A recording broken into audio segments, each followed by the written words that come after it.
the base of a light bulb, it looks like a Jed. You look at the king on a chessboard, it looks like a Jed in certain chessboards. You see it in so many different places. The Jed is also called, as I said, the Jed column or the Jed pillar. The Jed is also called the House of Osiris. And it's funny when you look at Chinese pagodas, they sort of kind of look like the Jed a little bit when you look at them. So, it's everywhere. It's in so many different places when you take a look at it. And, you see it in a lot of places around the world. The medical caduceus, you see, it's basically representing the serpentine energy, the masculine and feminine energy, Kundalini rising. And you see it's basically going up, basically the spine, what it's supposed to represent. And the two wings basically will be the corpus callosum. And it's leading to the third eye. That's basically that little round thing, the little ball on the top is talking about. So Egyptian high alchemy is basically about gathering that energy, as I said.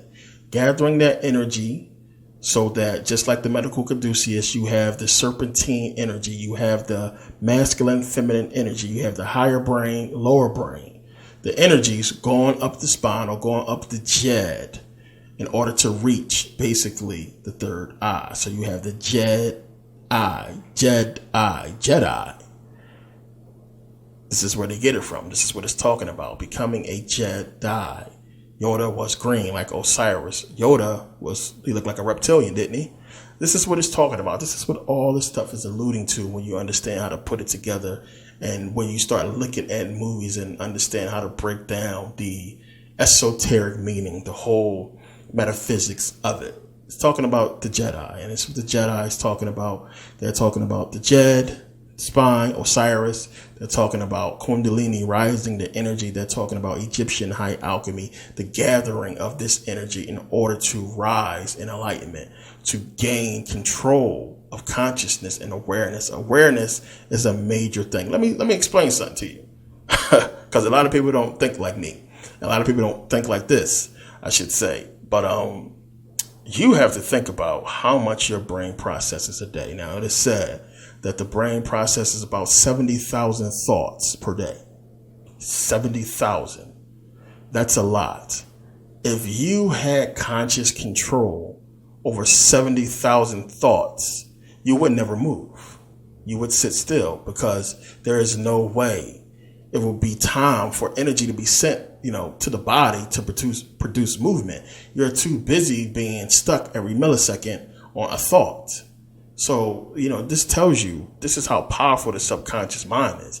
It is so much power there. I mean, even if you can't understand the implications of that, 70,000, and this goes into like vibration, vibrating on different frequencies, and we're going to get into all that down the line. But remember, like between 50 and like 90 hertz or something like that is supposed to be like where we are. Anybody that's 80 and over is considered a genius. If you're vibrating at about 55, 54, this is where sickness occurs. And if you're vibrating under 45, this is where cancer occurs.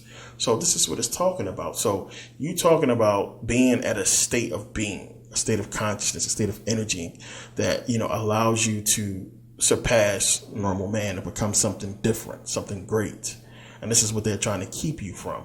So when you just think about awareness and, being able to control, being aware of everything around you, being able to control what you are processing in the brain, it is something that a normal person cannot do. It's just something you can't do. And you notice how some people who, we call them slow, like autistic or schizophrenic sometimes, or crazy. These people are processing so many thoughts consciously. This is why if you've seen a guy who had autism, he was autistic, and they flew him around, I think it was London or something like that, then he came back and drew it from memory. It's no problem from him.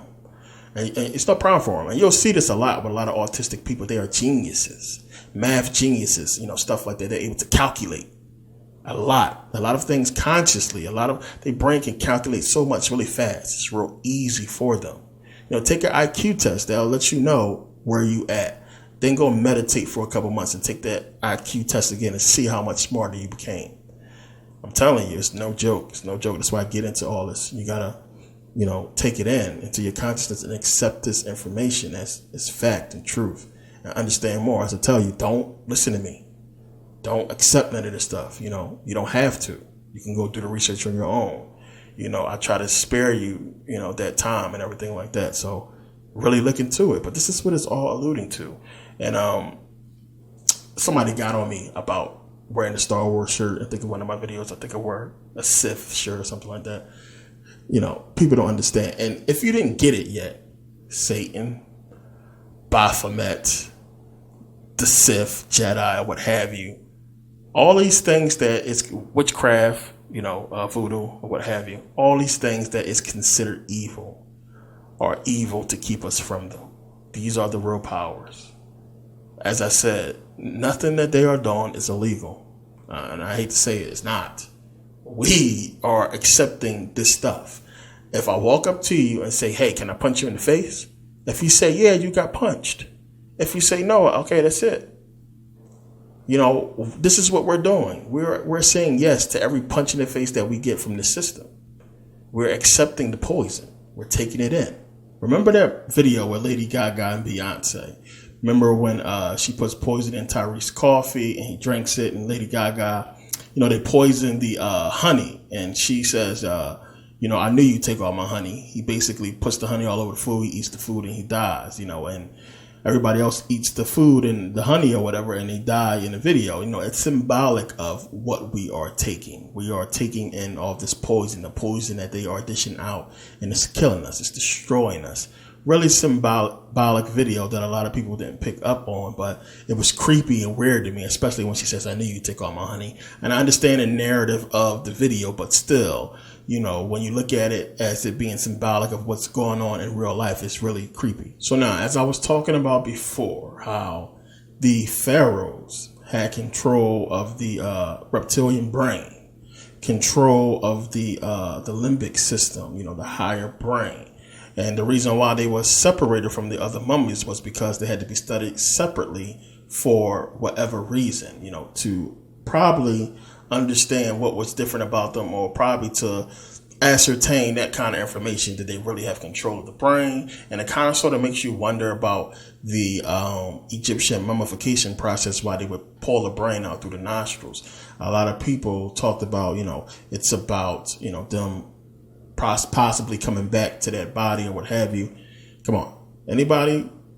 The Egyptians understood if you rip the brain out through the nostrils, there's no way that body's going to get reanimated at all. It's just not going to happen. The brain is done, especially how they pull it out.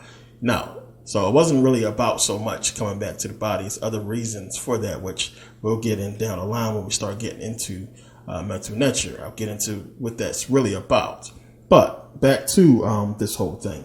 So the reason why they separated them, the reason why they had to study them, was to basically probably get this information and understand what was different about the pharaohs. Now, I believe, as I said, they had control of the reptilian brain and of the limbic system. And when you look at the pharaohs, when you go back during that time, the pharaohs was referred to as, they was called the living horrors. So the living horrors, and this might be confusing to some people, because if you think they're horrors, it's like, an actual person or being that existed. Why would you call another person that living person, the living horrors? So it didn't make sense to a lot of people. But just like Osiris, Horus, Horus is basically in us. Horus, Ra, same thing. Horus, Ra, Wachet, same thing. The sun, they represent the sun, but they also represent the pineal gland, the third eye, plain and simple. So when it's talking about the living Horus, referring to the pharaoh, it's talking about the living pineal, or, the living third eye, having control of that third eye. So the pharaohs was called the living Horus, and Horus refers to the pineal gland. So this is going to take me into, Wadjet and Nekbet, and understanding what they are really about. So when you look at Wadjet, Wadjet is the original. She's the Cobra, as you can see. She's the original third eye. She's the original Ra, or the original Horus, so to speak. The original representation of the pineal gland and the sun. That's Wadjet. When you look at Nekbet, the vulture, which the vulture is a bird. The vulture, or Wadjet, represents the limbic system. And the limbic system is called the bird brain. So you have Wadjet, which represents the pineal gland and third eye. Nekbet, which represents the limbic system, which is called the bird brain. Why the bird brain? The bird brain, because when you look at parrots, they have a limbic system, and their limbic system functions almost the same as humans, which is why parrots can talk, which is why parrots can basically hold a conversation. If you remember Iago from Aladdin, he was basically a human in a parrot body. The dude had a consciousness of his own and an attitude and a whole style. He had a swag. Iago wasn't no joke, voiced by Gilbert Gottfried, who was hilarious. He can hold the conversation. He can ask questions. This is what they're alluding to as far as the power of the limbic system existing in a bird brain. It's not primitive as we think. Now, you remember a woman named Irene Pepperberg, I believe it's her name. She had the African gray parrot named Alex, I believe was his name. And remember, she taught that parrot a lot. Her and that parrot basically had conversations.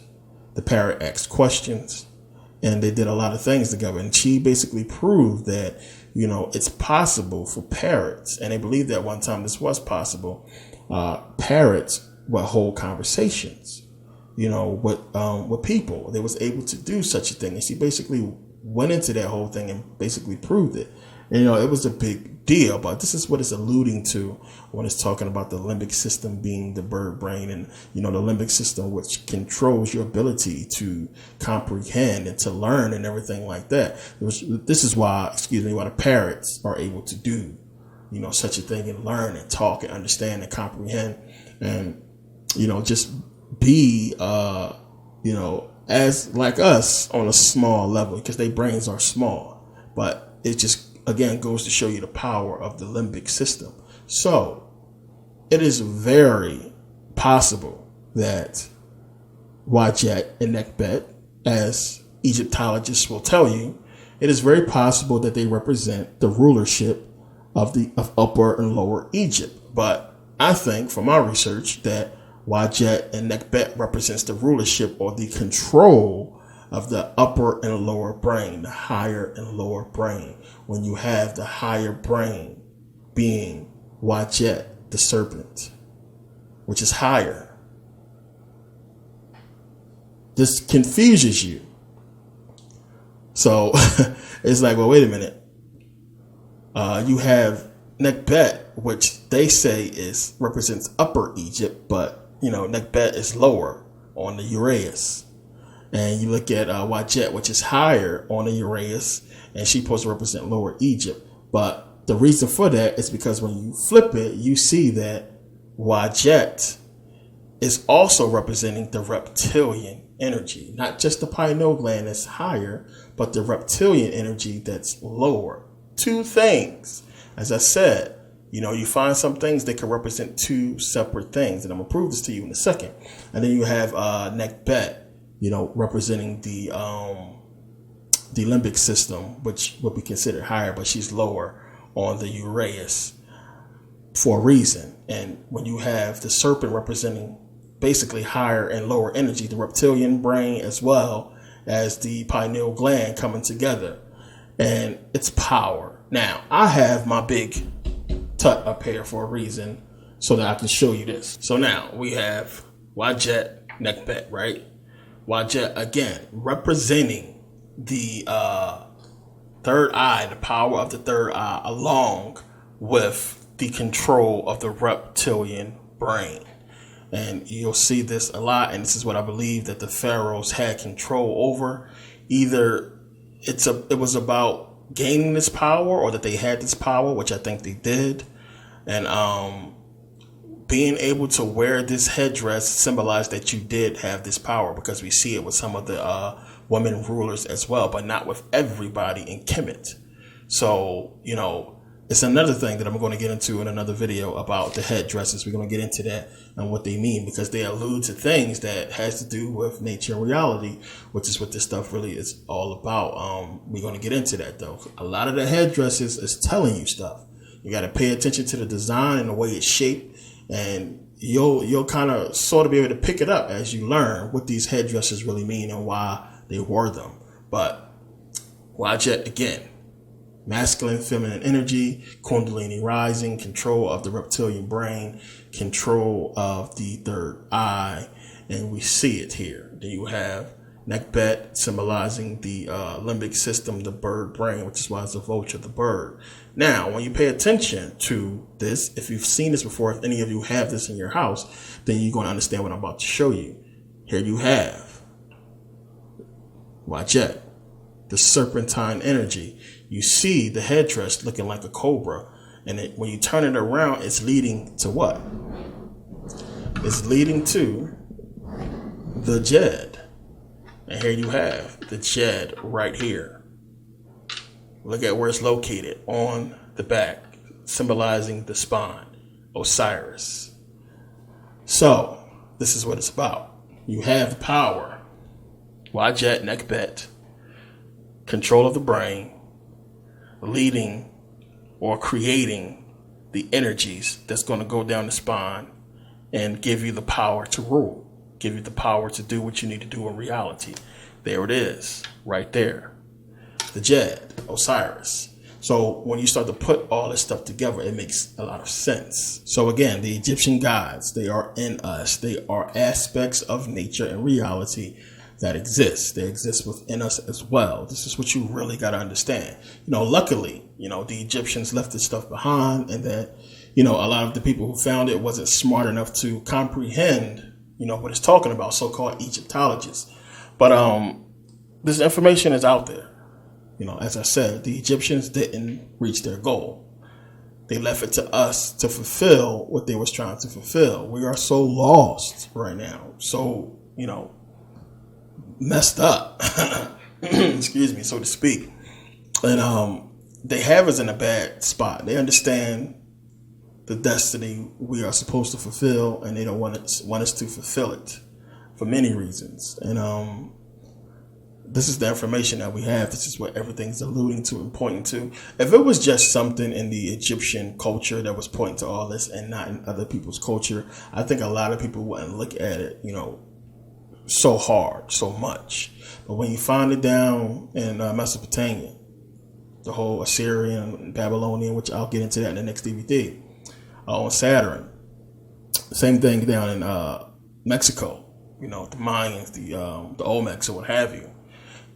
When everybody's talking about the same thing, when the ancient world is consumed with, you know, Saturn, which I'll also get into in the next DVD. And I put out 2 DVDs. I put them out at the same time, as you've probably seen already. And there's a reason. So definitely try to pick up both of them if you can. The information is, you know, you need this information. Trust me. So whenever you get time, whenever you can do it, definitely you want to watch these 2. But it's amazing how everybody talks about the same stuff. You know, the same thing, as if this was the end all be all. And it's how you got to look at it. It's the end all be all. It's a reason. So it was like when you look at it, it was like an understanding amongst other civilizations that when we fell, when Kemet fell, and you had other civilizations trying to rise up this power, it was like, yo, we got to get this. We got to either get the Africans or the people who can obtain this power to their rightful place, or put out the information so that they can one day figure it out. And again, this is something that they understand very well, and there are so many things are in place to keep us from doing that. As they keep talking about, as I always say, everything is about us, whether you understand that or not. It's about keeping us oppressed, which is why things are the way that it is. We are being dumbed down, even more so, more and more, and it's going to get to a point where, you know, we are just the lowest of the low. And if you don't understand already that we are at the lowest, we are basically really the lowest of the low as far as the races of people on this planet, then you are lost. You are blind because they're keeping us there. Don't get all hyped up about these celebrities and athletes that's making money and millions or what have you, thinking that that is the top of everything. It's not. They was given that stuff for a reason, to blind you, plain and simple, to get you to pursue that and not pursue this, not pursue that. Information, knowledge, power, real power that they want that they can't have. And that's what it's about. And that's basically what it's about. So again, the more you educate yourself, the more you get this into your consciousness. If you don't obtain what you need to obtain in this lifetime, at least it's in your consciousness. It's not going nowhere. It's embedded in you. So when you do reincarnate and you go into that DNA, it will be coded with this information. Certain things will bring it out, just like the cross brings out things in black people because it was beat down into our ancestors, which we are today, in slavery, which is why black people are so attached to and they can't let it go. And certain people, they understand this. They understand how to control a consciousness for this generation so that it affects 5 generations later. You know, these people are sick, cold, calculating. They have no empathy, no sympathy, no sorrow. And they will stop at nothing to reach their agenda. So you got to be that much more smarter. They screwed themselves with the whole media thing. So now they have to be what they put out, what they try to portray themselves as. The powers that be, oh, we're America, we care about everybody, this and that, blah, blah, blah, blah. Meanwhile, you're killing people and bombing children and dropping poison gas and, you know, nerve gas on kids. Y'all seen the video that's been out with Syria, what they doing.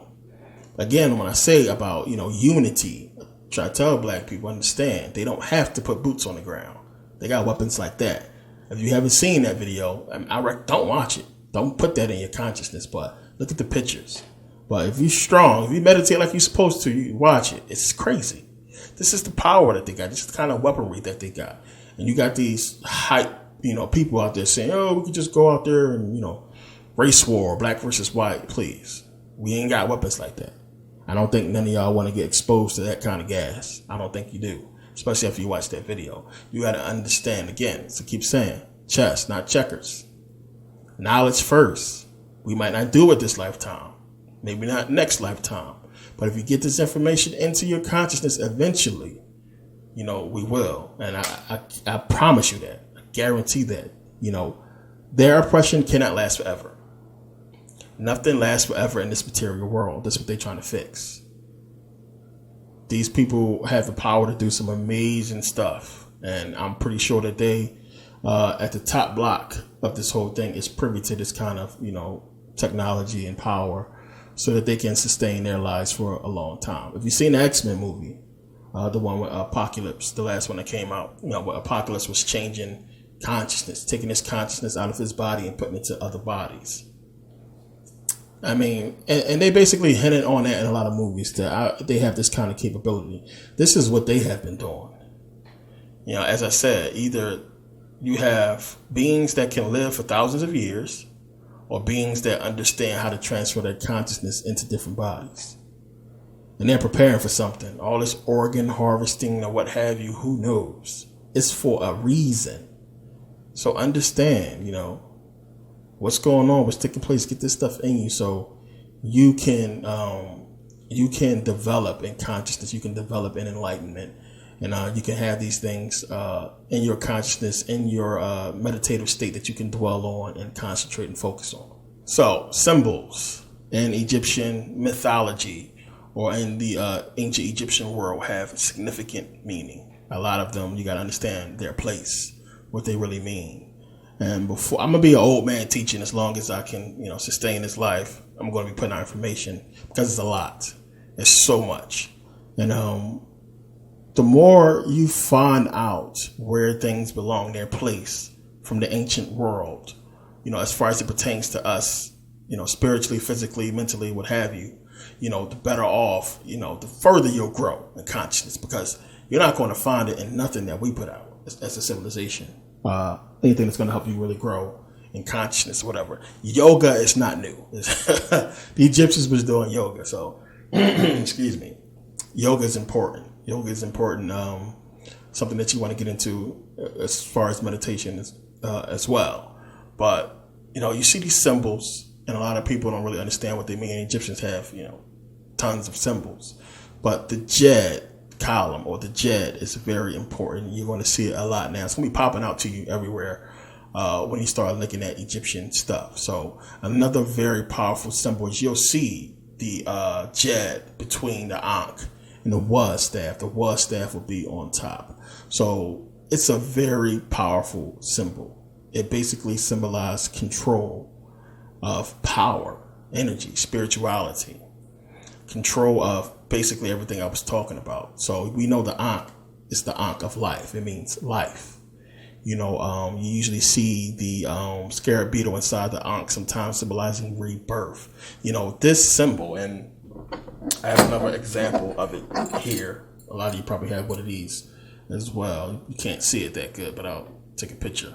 But this symbol also is basically what I'm talking about. It has other things on it as well. There's a lot of Ankhs out there, that you'll see. And Ankhs, when I tell you to keep this kind of stuff in your home and around you, because they carry energy, because just what it represents something that's an energy. Again, a thought is an energy. If you haven't learned that yet from what I've been talking about, I don't know what you've been listening to, but a thought, which is why they use symbols. Symbols is energy. They contain stuff. And it's something I'm gonna get into later about this negative, positive energy and how to keep it from around you. With crystals and everything like that. We'll get into crystals. I always wear, if you ever seen it before, I always have a chain on, but I always wear like crystals and stuff around my neck. I have a crystal here. You can't see it, but I keep crystals around my neck. I keep crystals all around, everywhere. If you talk on the phone, if you're near your computer a lot, it's a lot of energy, bad energy and like radiation and stuff and these things. But there's a lot of crystals out there. And I'm going to get into a DVD with all that and explain all this stuff. But getting back into this symbol, it's symbolic. It's symbolizing the control of, basically control of life and death, control of energy. And if you have this control, if you reach this point to where you have this Ankh, which is a symbol, but it's also a part of you. When you reach this point, when you have this Ankh, and it's you, it's in you, or what have you, then, you're powerful. And it's possible that the pharaohs obtained either the full extent of this energy, which again, as I said, they would be powerful, but they wouldn't be enough to defeat the armies of, the Romans or what have you. But it's possible that they could have reached it. But it's also possible that they got close to it, which is what I believe. And I also think that it's possible that maybe one or two, maybe Akhenaten, who was trying.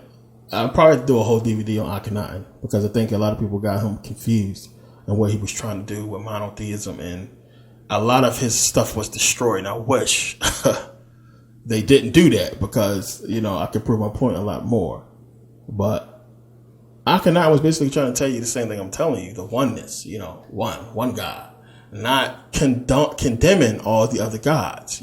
I'm talking about one, and it's not condemning Wadjet and, Nekhbet. It's not condemning, the other gods. It's basically telling you that they are all one God. They're all a part of us, one. And when you begin to understand, and this is why when a lot of people say, no, it's only one God, this is what they're talking about. This is what they mean, one God. All of these other things, these other gods, are basically an aspect of one. So it's a lot of information in this video. I want to thank you guys, as always, for taking the time to watch and for purchasing and supporting and everything like that. Again, you can't control everything that happens, in your life. There are always setbacks. There are always issues. But I do have a timeline on my book, and I was told 2 separate dates because it takes about 6 months to get a really good publication done and the book to be put out and everything that entails. So it's been almost that. It will be almost that come the end of June. So it will be about 6 months then. So I have a date of June 23rd when my book will release, and I have a possible date of May 23rd. So this is really going to depend on the publicist and errors, problems, issues, things that when I got the email back of the book and everything, I was looking through the pages online, the digital pages, and there's some things that need to be changed that somebody made a mistake. So again, the book will definitely 100% for sure be out by June 23rd. The good thing is by then, my second book will be in publication to be brought out. And I'm going to be putting up pictures of both books pretty soon in video to come, because I want to talk about these books. Really important books. So, again, good things take time. And this is definitely something that a lot of people are going to want to have in their library and want to, carry around them or keep in their car to have access to this information. Trust me, you'll understand when I do the video on it. But definitely will be out, hopefully sooner than later, but for sure this summer, June 23rd, it will be out worldwide, everywhere. So, I'm going to probably give away some free books to a lot of people that I see have been supporting, since day one. A lot of people who support and buy the DVDs. Going to be sending out books to a few people because you guys are awesome. And I definitely want to look out, since y'all been looking out for me. But yeah, I appreciate the support. Videos on YouTube, check them out. That's coming out soon. I'm gonna get ready to take a trip, actually a couple trips, and Kemet is coming up, but I'm gonna get ready to take a trip to Spain. Got Spain in June. I'm on my way back to Sweden, and you'll see videos of me from Sweden. I got business there, of course. Probably after the videos that's about to come out on YouTube, probably my next videos is going to be from Sweden. So I'm going to be there for about a month, and then I'll be back here in Vegas. But a lot of stuff to come out. I got a video I'm going to be doing on the Moors. I want to actually go to Spain because I have to go there anyway, family and friends, business or what have you. So I'll be in Spain. I'm going to do a video on the Moors from Spain. Kemet trip coming. And the Kemet trip is the only reason why it's taking so long, because there's some people that want to come with me. And, a lot of people ain't got the money situation straight, but, it is what it is. Hopefully they can come. A lot coming up. I'm going, to Kemet. I might be going to Kemet twice this year. Thailand, Tibet, probably Rome, a few other places. We'll see how it goes. And we're going to be busy this year. It's a lot of stuff. As I said, I'm doing business wise. It's a lot that I want to do. We have an opportunity now to kind of twist things again, because of the direction that they've taken. You got to understand, this is not written. It's not over. We control this consciousness. You understand that? As I'm trying to get you to realize, to understand, we control this consciousness. It's us that's controlling it. They're using us to control, to broadcast this kind of reality that we have, so to speak, to the rest of the people, to control their consciousness, to control what's taking place in America. You got to break out of that.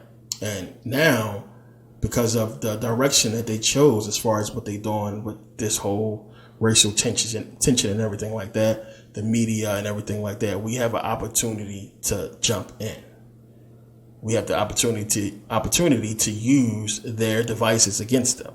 And what I mean by that is, now is the time for you to start setting up businesses, for you to start setting up platforms, speaking and setting up things that can help black people. And this is what I'm going to be doing. I'm going to be putting out a lot of stuff and trying to help black people in a lot of different ways, trying to help people in a lot of ways. And, Africa again, this trip this year, a lot of stuff coming up, man. It's a lot I'm going to be doing. And again, I want to thank you guys for the support. And, you'll see it all. You'll see everything that's coming, and you'll see what I'm trying to do. I'm going to, get into a lot of that coming up. But somebody calling. Yeah. See you guys next video. Thanks for watching. Thanks for buying and supporting. Thanks for downloading and purchasing. See you guys next video. Definitely try to get the next DVD because we get into the next phase of this. And the Saturn DVD is a lot, mostly about Saturn. A lot of stuff a lot of people need to understand. And yeah, it's good. Trust me, you want to watch it. But see you guys next video. Thanks for watching.